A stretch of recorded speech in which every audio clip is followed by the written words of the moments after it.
아버님은 매일 밤 제 방을 찾아오셨습니다.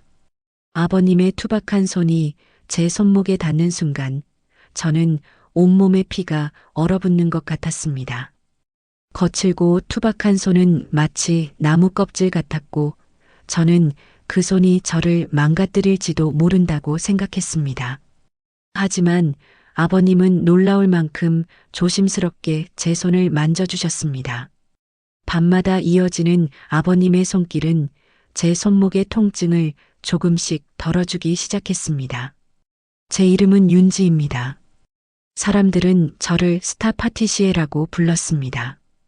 제 손은 마법을 부리는 손이라고 했지요. 생크림 케이크 위에는 장미꽃을 피워냈고 슈가 공예로는 동화 속 성을 만들었습니다. 손끝의 감각으로 반죽의 온도를 느끼고 그 감각으로 행복을 빚어냈습니다. 제게는 빵을 만드는 일이 제 삶의 전부였습니다. 그때의 저는 제 손이 가장 큰 자부심이었습니다. 손가락 끝에 묻은 밀가루를 털어내며 새벽을 맞이할 때면 세상에서 가장 행복한 사람이 저라고 생각했습니다. 저의 빵은 단순히 먹는 것을 넘어 사람들에게 기쁨을 선물하는 예술이라고 믿었으니까요.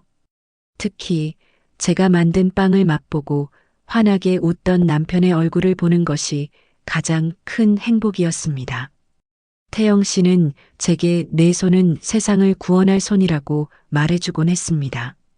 그의 말은 저에게 가장 큰 응원이자 제 손을 더욱 소중히 여기게 한 이유였습니다. 우리는 비록 넉넉하지 않았지만 서로를 아끼고 사랑하며 세상에서 가장 행복한 가정을 꾸리고 있었습니다. 사랑스러운 딸 하은이까지 있었으니 저희의 삶은 더할 나위 없었지요. 하지만 그건 모두 과거의 이야기입니다. 5년 전 그날의 화재 이후로 제 세상은 완전히 무너졌습니다. 온통 잿빛으로 변했지요. 그날 밤의 끔찍한 기억은 아직도 제게 생생합니다. 시뻘건 불길이 저를 집어삼키려 달려들 때 태영 씨는 저를 품에 안고 불길을 피해 계단으로 뛰어갔습니다. 저는 살 수 있었습니다. 하지만 태영 씨는 저를 구하려다 그만. 그에게 남은 건 저와 그리고 이 아이뿐이었습니다. 삶의 의미도 희망도 모두 불에 타 사라졌습니다. 제 손이 가장 소중하게 여기던 것을 잃었을 때 제 손은 더 이상 아무것도 만들지 못하게 되었습니다. 그래서 저희는 이 은하수 마을로 왔습니다. 태영 씨의 고향이자 아버님께서 평생을 몫으로 사셨던 곳이지요. 아버님은 말수가 적은 분이십니다. 아들을 잃은 슬픔을 드러내지 않고 묵묵히 혼자서 견디고 계십니다. 예전에는 당신의 손으로 튼튼한 집을 짓고 아름다운 가구를 만드셨지만 이제는 그저 텅 빈 작업실에 앉아 먼지 쌓인 목공 도구들을 바라보실 뿐입니다. 아버님의 손은 오랜 시간 나무를 깎고 다듬느라 거칠고 투박했습니다. 깊게 박힌 굳은 살과 굵은 핏줄은 그가 얼마나 치열하게 삶을 살아오셨는지를 말해주고 있었지요. 하지만 그 투박한 손으로 태영 씨의 유치원 책상을 하은이가 태어나면 만들어주려던 아기. 침대 도면을 말없이 바라보고 계시는 모습에 저는 가슴이 미어졌습니다. 아버님과 저의 집은 늘 고요했습니다. 서로 말을 잃었기 때문입니다. 서로의 눈을 마주치는 일도 드물었습니다. 마주 앉아 밥을 먹을 때도 저희의 숨소리만이 정적을 메웠습니다. 저는 매일 아침 하은이를 어린이집에 보내고 텅 빈 빵집에 나와 앉아 있었습니다. 과거의 흔적들이 그대로 남아있는 공간. 구수한 빵 냄새 대신 곰팡이 냄새가 났고 사람들로 북적였던 진열장에는 먼지만 쌓여 있었습니다. 텅 빈 공간에 앉아 제 손을 바라볼 때면 제 몸이 저를 배신한 것만 같았습니다. 서울에서 무리하게 일했던 탓인지 제 손목과 손가락은 매일 밤 타는 듯이 아파왔습니다. 의사 선생님께서는 손목 터널 증후군이라고 하셨습니다.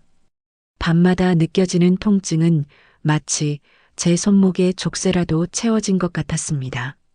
찌릿하고 저릿한 통증은 제게 너는 더 이상 빵을 만들 수 없다라고 속삭이는 것만 같았습니다. 이렇게 무력하게 아무것도 할 수 없게 되었으니 아버님, 내 손 많이 아픈가? 아버님, 내 손 한때는 태영이의 손을 잡고 세상에서 가장 튼튼한 것을 만들어냈지. 이제는 이 손으로 내 손을 다시 만들어야겠다. 내가 가장 사랑했던 그 일을 다시 할 수 있도록. 아버님은 말없이 제 손을 만져보셨습니다. 그 거친 손끝에서 느껴지는 것은 딱딱한 굳은 살만이 아니었습니다. 아버님은 마치 제 손을 통해 태영 씨를 만지는 듯한 눈빛을 하고 계셨습니다. 저는 그 눈빛에서 제가 미쳐보지 못했던 아버님의 슬픔과 사랑을 읽을 수 있었습니다. 동시에 묘한 감정이 밀려왔습니다. 아버님은 제게 아무것도 요구하지 않으셨지만 저는 그의 제안이 무겁게 느껴졌습니다. 하지만 제 손목을 조여오는 통증이 제게 다른 선택지를 주지 않았습니다. 저는 아버님의 손길에서 희미하지만 분명한 희망을 보았습니다. 어쩌면 이분이 저를 다시 살게 해줄 수도 있을 거라는 그런 희망을요. 과연 아버님의 투박한 손길은 저를 다시 일으켜 세울 수 있을까요? 그리고 저는 다시 빵을 만들 수 있는 삶으로 돌아갈 수 있을까요? 그날 이후 아버님은 매일 밤 제 방을 찾아오셨습니다. 저는 그분이 들고 오신 작은 나무 상자에 놓인 오일병과 붕대를 보며 숨을 죽였습니다. 아버님의 투박한 손이 제 손목에 닿는 순간 저는 온몸의 피가 얼어붙는 것 같았습니다. 거칠고 투박한 손은 마치 나무 껍질 같았고 저는 그 손이 제 손을 망가뜨릴지도 모른다고 생각했습니다. 하지만 아버님은 놀라울 만큼 조심스럽게 제 손을 만져주셨습니다. 따뜻한 오일이 제 손목에 흘러내릴 때 저는 몸을 움츠렸습니다. 그 묘한 감각이 제게는 부끄러움과 불편함으로 다가왔습니다. 아버님은 아무 말 없이 제 손가락 마디마디를 꼼꼼히 누르셨습니다. 저는 그 침묵 속에서 느껴지는 어색함과 긴장감에 몸둘 바를 몰랐습니다. 하지만 시간이 지나면서 그 어색함은 서서히 익숙함으로 바뀌었습니다.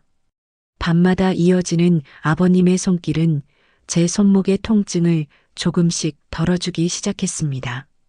타는 듯이 아파오던 손목이 한결 부드러워졌고 굳어있던 손가락들도 조금씩 움직일 수 있게 되었습니다.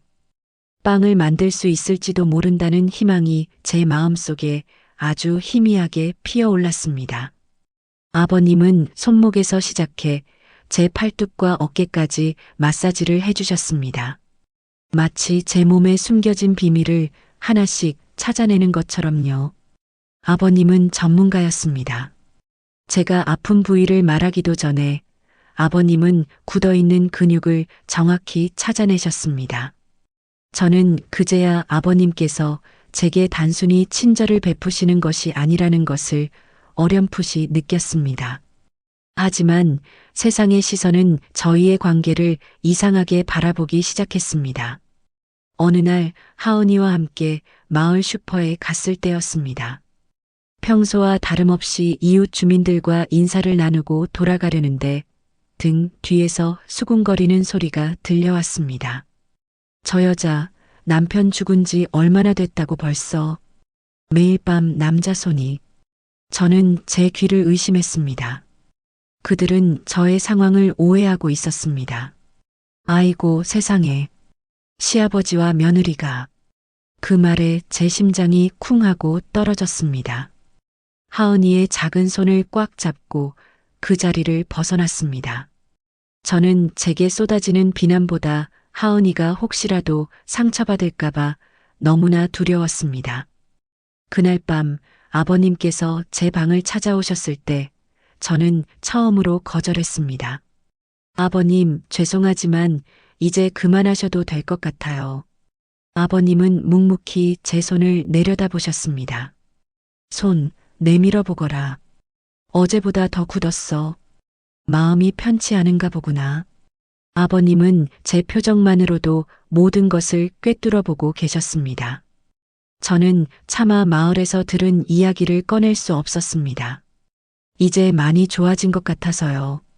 아버님은 제게 아무 말도 하지 않으셨지만 그분의 눈빛은 저를 향한 걱정과 단호함으로 가득 차 있었습니다.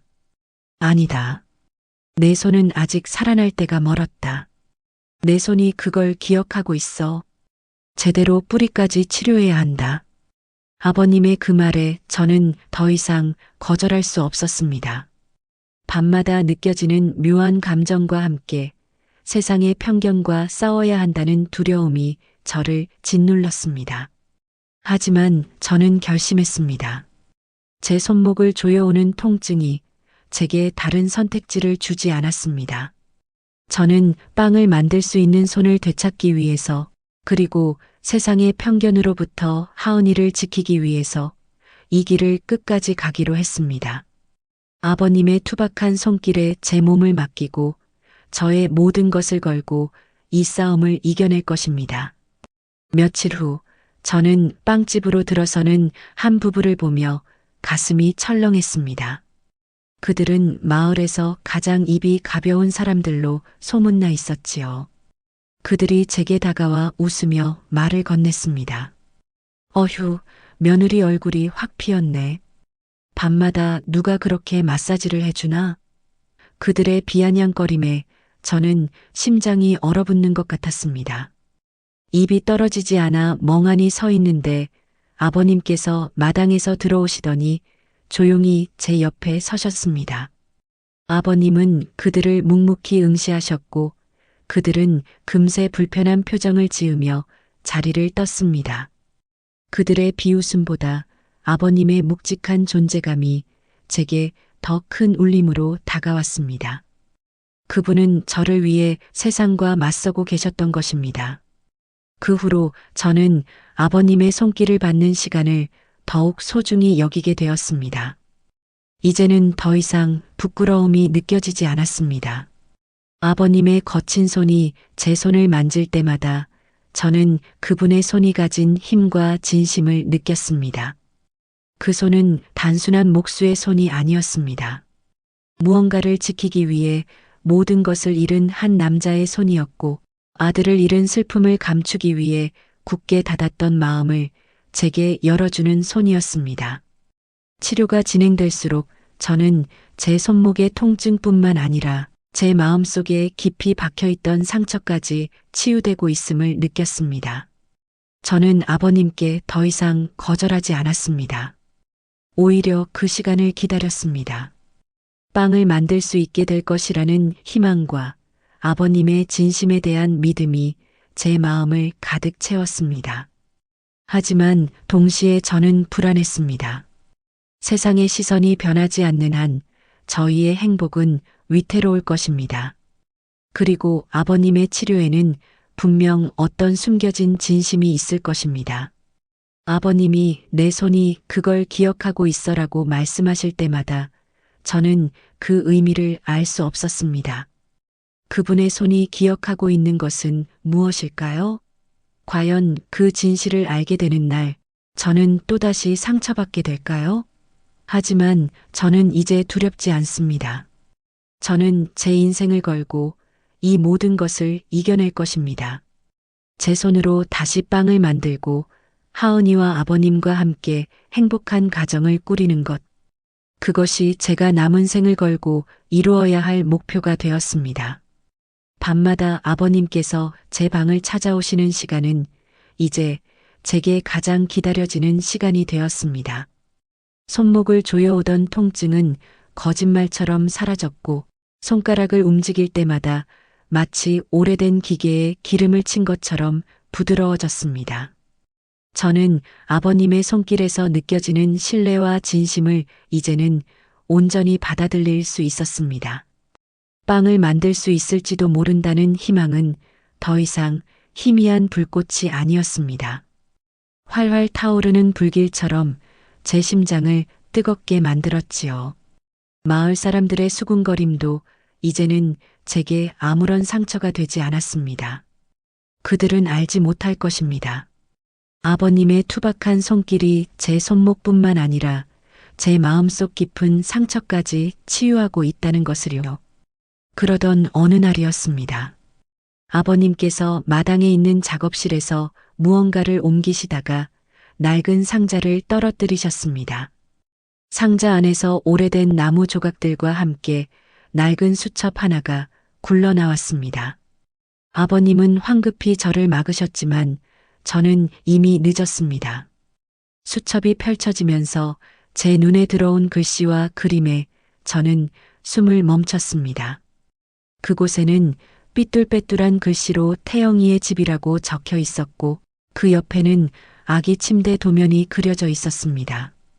저는 제 눈을 의심했습니다. 그 뒤를 이어 작은 의자, 책상, 그리고 태영이가 20살이 되면 앉아서 책을 읽을 수 있는 흔들의자. 도면까지 그 모든 도면들은 정성 가득한 손길로 그려져 있었습니다. 아버님께서 아들을 위해 한평생을 바쳐 묵묵히 사랑하셨다는 사실에 저는 가슴이 먹먹해졌습니다. 저는 떨리는 손으로 마지막 페이지를 넘겼습니다. 그리고 그곳에 그려진 그림을 보는 순간 온몸의 피가 역류하는 것 같았습니다. 그곳에는 다름 아닌 제 손이 그려져 있었습니다. 손가락의 모양과 손바닥의 주름까지 꼼꼼하게 묘사되어 있었고 그 옆에는 의학 용어들이 빼곡히 적혀 있었습니다. 손목 터널 증후군, 근육 경직, 인대 유착. 아버님은 단순한 목수가 아니었습니다.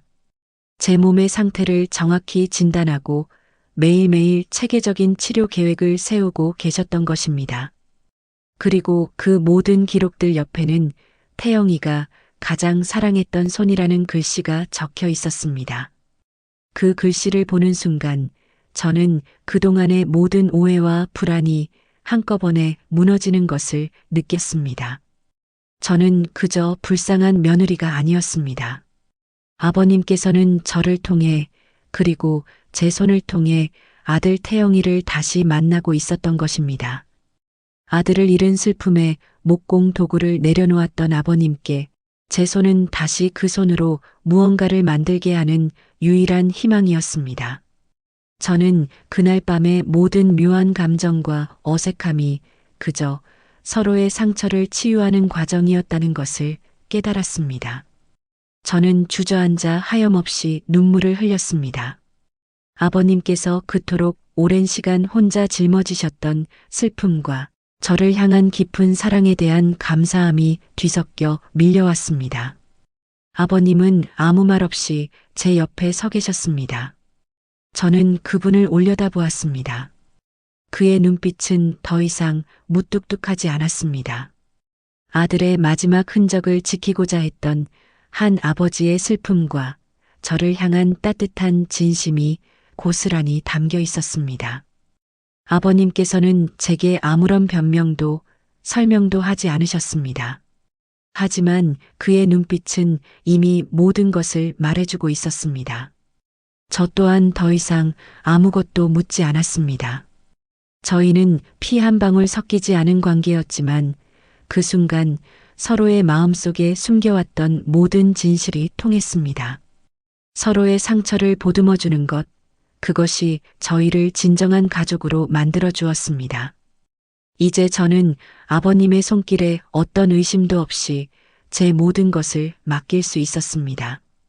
아버님의 투박하지만 진실한 손길이 저를 구원하고 있다는 것을 깨달았으니까요. 그 수첩은 아버님의 모든 것이었습니다.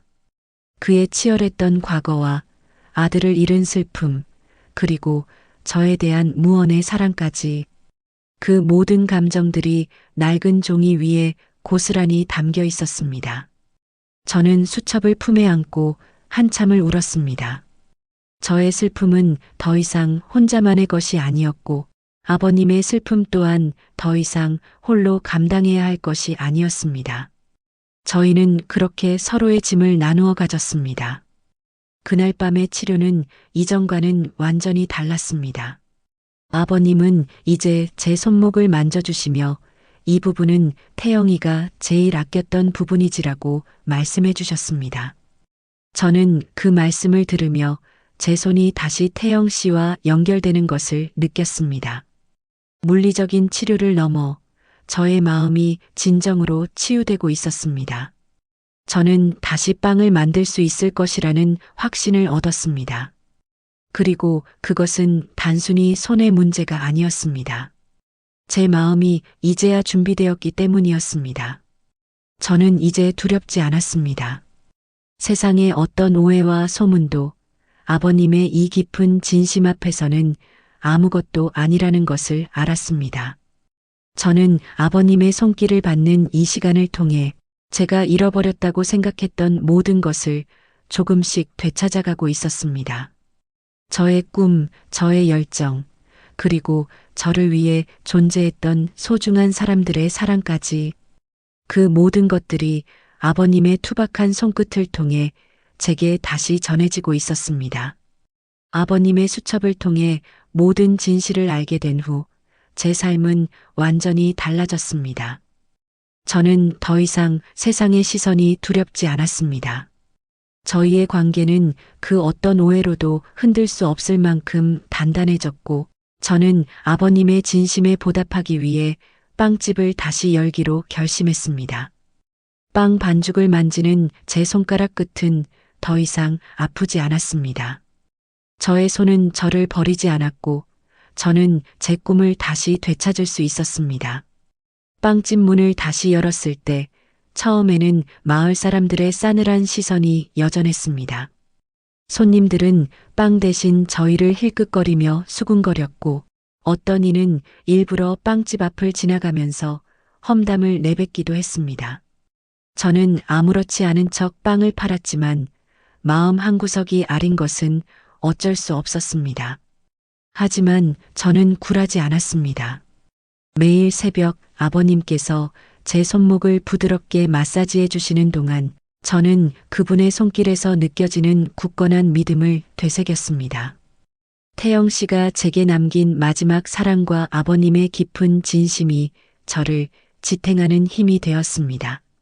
그러던 어느 날 예상치 못한 손님이 빵집으로 들어섰습니다. 익숙한 얼굴이었습니다. 서울에서 저의 라이벌이었던 김 사장이었습니다. 그는 제 빵집을 둘러보며 비열한 미소를 지었습니다. 하, 윤지아. 겨우 이런 시골 빵집을 차리려고 서울을 떠났나? 내 손은 여전하구나. 망가진 것처럼 보이는구나. 그의 비아냥거림에 저는 심장이 철렁했습니다. 어떻게 알고 찾아왔을까요? 그때 마당에서 나무를 깎고 계시던 아버님께서 빵집으로 들어오셨습니다.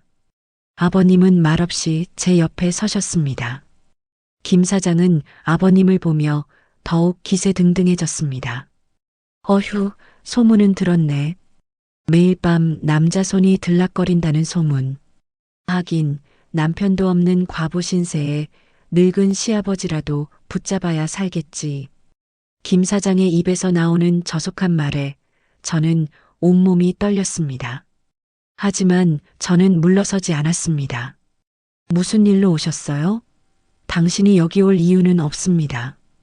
김 사장은 비열하게 웃으며 제게 다가왔습니다. 이유? 당연히 이유가 있지. 내가 만든 빵을 맛보고 싶어서 왔어. 내 남편이 그토록 지키려 했던 그 레시피가 담긴 빵을 말이야. 그 말에 저는 머리가 하얘지는 것 같았습니다. 레시피부? 태영 씨가 제 레시피를 지키려 했다니요? 그때 김 사장은 마치 비밀이라도 알려주듯 속삭였습니다. 아니, 그게 아니라 내 남편은 그날 내가 잠시 자리를 비운 사이 내가 훔친 레시피북을 찾으러 불 속으로 뛰어들었어. 나는 그저 증거를 없애려 했을 뿐인데 내 남편이 불길 속에서 허우적대는 것을 보고 웃음이 터져 나오더군. 너를 지키는 게 아니라 겨우 그 책을 지키려다 죽은 거라고. 김 사장의 말에 제 심장은 산산조각이 났습니다. 제가 알고 있던 진실은 전부 거짓이었던 것입니다. 태영 씨는 저를 구하려다 죽은 것이 아니라 제 레시피북을 지키려다 희생당한 것이었습니다. 그의 희생을 비웃는 김 사장의 얼굴을 보며 저는 온몸의 피가 차갑게 식는 것을 느꼈습니다. 그때 아버님의 거친 손이 김 사장의 멱살을 잡았습니다. 아버님은 이성을 잃은 듯 분노에 찬 목소리로 외치셨습니다. 내 놈이 감히 내 아들을. 김 사장은 아버님을 비웃으며 말했습니다. 진실을 아세요? 왜 아무 말도 안 하셨는데요? 당신 아들 마지막 순간이 어땠는지. 그 말에 아버님은 주춤하며 손을 놓으셨습니다. 김 사장은 비열한 미소를 지으며 마지막 말을 내뱉었습니다. 결국 아무것도 지키지 못한 건 당신 아들뿐이 아니었잖아. 당신이 그렇게 소중하게 여기는 그 손. 그 손으로도 당신 아들은 지키지 못했잖아. 김 사장이 떠난 후 저는 텅 빈 빵집에 주저앉았습니다. 저는 모든 것을 이해할 수 있었습니다. 아버님께서 왜 그토록 제 손에 집착하셨는지, 그리고 왜 그토록 제게 빵을 다시 만들라고 하셨는지. 아버님께서는 저를 구하려다 희생한 아들의 마지막 흔적을 지키고 싶으셨던 것입니다. 그때 아버님께서 작업실로 들어가셨습니다. 그리고 낡은 나무 상자에서 오래된 책 한 권을 꺼내 오셨습니다.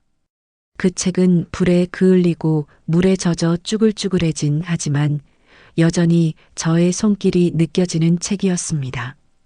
태영 씨가 목숨을 걸고 지켜낸 제 레시피북이었습니다. 아버님, 내가 그날 이걸 찾았다. 내가 너무 힘들어할까봐 차마 보여주지 못했어. 아버님의 눈가에 눈물이 글썽였습니다. 그는 아들을 잃은 슬픔의 레시피북을 숨겨놓고 매일 그것을 바라보며 아들을 그리워했던 것입니다. 아버님은 제게 레시피북을 건네주셨습니다. 책이 닫자 저는 마치 태영 씨가 제게 돌아온 것만 같았습니다. 따뜻한 온기가 느껴졌습니다. 남편의 마지막 사랑이 담긴 책이었습니다. 저는 오열했습니다. 저를 위한 남편의 희생, 그리고 저를 위해 그 사실을 숨겨야 했던 아버님의 슬픔이 한꺼번에 밀려왔습니다. 세상의 모든 오해와 소문은 이제 아무런 의미가 없었습니다. 중요한 것은 저희가 서로의 아픔을 보듬고 서로의 상처를 치유하며 진정한 가족이 되었다는 것입니다. 이제 모든 진실이 밝혀졌습니다. 저희의 이야기는 이제부터 진짜 시작입니다. 그날 이후 저는 제 인생에서 가장 슬프고도 감사한 날들을 보냈습니다. 남편이 목숨을 걸고 지켜낸 레시피북을 품에 안고 밤새 오열했습니다. 태영 씨가 얼마나 저를 사랑했는지, 그리고 저의 꿈을 얼마나 소중히 여겼는지를 이제야 깨달았습니다. 동시에 저는 아버님께 깊은 감사함을 느꼈습니다. 그동안 그분이 혼자 짊어지셨던 무게를 알기에 그 슬픔을 함께 나눌 수 있다는 사실만으로도 제 마음은 한결 가벼워졌습니다. 저희는 김 사장의 악행을 경찰에 신고했습니다. 그가 모든 것을 자백하며 태영 씨의 죽음에 대한 진실이 밝혀졌을 때 저는 비로소 남편을 온전히 떠나보낼 수 있었습니다. 더 이상 죄책감에 시달리지 않고 태영 씨의 마지막 사랑을 가슴에 새길 수 있게 되었습니다. 법적인 절차가 진행되는 동안 저는 그 차갑고 건조한 공간 속에서 아버님과 함께 앉아 있었습니다. 세상이 저희의 진실을 알아주는 것만으로도 충분히 감사했지만 진정한 치유는 외부의 판단이 아닌 저희 두 사람의 마음에서 시작된다는 것을 깨달았습니다. 진실이 밝혀지자 마을 사람들의 태도는 완전히 달라졌습니다. 저희를 향했던 수군거림은 이제 깊은 미안함과 존경으로 바뀌었습니다. 며칠 후 매일 아침 저희를 피해 다니던 할머니 한 분이 빵집 앞에 멈춰 서셨습니다. 그분은 제게 눈물을 글썽이며 말씀하셨습니다. 수진이, 정말 미안하구나. 내가 너희를 오해했어. 내가 얼마나 힘든 시간을 보냈을지 늦었지만 정말 미안하다. 저는 그저 고개를 끄덕였습니다. 그들의 사과가 저희가 받은 상처를 완전히 지워주지는 못했지만 저희를 향한 마음의 짐을 덜어주기에는 충분했습니다. 아버님은 더 이상 과거에 얽매이지 않으셨습니다. 마을 사람들의 요청에 따라 낡은 물건들을 고쳐주시고 자신의 손으로 다시 무언가를 만들어가는 것에 기쁨을 느끼셨습니다. 그리고 저희는 빵집을 다시 만들기로 했습니다. 이제는 저 혼자가 아닌 아버님과 함께였습니다. 아버님은 먼지 쌓인 작업실을 정리하고 5년 동안 굳게 닫았던 빵집 문을 활짝 여셨습니다. 그의 투박한 손은 정확하고 힘있게 움직였습니다. 낡은 창틀을 튼튼한 나무로 바꾸고 무너진 벽을 세워 멋진 진열장을 만들어 주셨습니다. 아버님께서 나무를 깎는 소리가 들릴 때마다 저는 제 마음속에 남아있던 상처가 하나씩 치유되고 있음을 느꼈습니다. 아버님께서는 제게 태영이가 좋아했을 거야. 내 손으로 다시 만드는 모습을이라고 말씀해 주셨습니다. 저는 그 말씀을 들으며 제 손이 다시 태영 씨와 연결되는 것을 느꼈습니다. 물리적인 치료를 넘어 저의 마음이 진정으로 치유되고 있었습니다. 저는 아버님께서 만드신 작업대 위에서 태영 씨가 마지막까지 지켜냈던 레시피북을 펼쳤습니다. 그리고 다시 빵 반죽을 만지기 시작했습니다. 제 손은 더 이상 아프지 않았습니다. 사랑하는 사람의 희생과 헌신으로 되찾은 손이었기에 저는 이전보다 더욱 소중하게 빵을 만들었습니다. 드디어 빵집의 문을 다시 열었습니다. 첫날부터 빵집은 사람들로 북적였습니다. 그들은 단순히 빵을 사러 온 것이 아니었습니다.